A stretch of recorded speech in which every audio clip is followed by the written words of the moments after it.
మీకు కనికరమును సమాధానమును ప్రేమయు విస్తరించునుగాక. యూదా పత్రిక 1:2 కనికరము గలవారు ధన్యులు, వారు కనికరము పొందుదురు.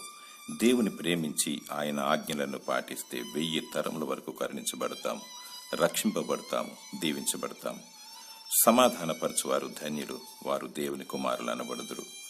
దేవునికి వేరుగా ఉండి మనమేమీ చేయలేము. ప్రభువైన యేసుక్రీస్తు సమాధాన అధిపతి, జీవాధిపతి, ప్రేమమయి, త్యాగశీలి. మనము ఆయన వలననే విస్తరించబడతాము. నశించుచున్న వారిని రక్షించాలి, అగ్నిలో నుండి లాగినట్టు కొందరిని కరుణించాలి. నిత్య నరకానికి గురి కాకుండా ప్రార్థన విజ్ఞాపన చేయాలి, వారికి మేలు చేయాలి. దేవుడు నిన్ను బలమైన సాధనముగా దీవించి వాడుకొనుగాక. ఆమేన్.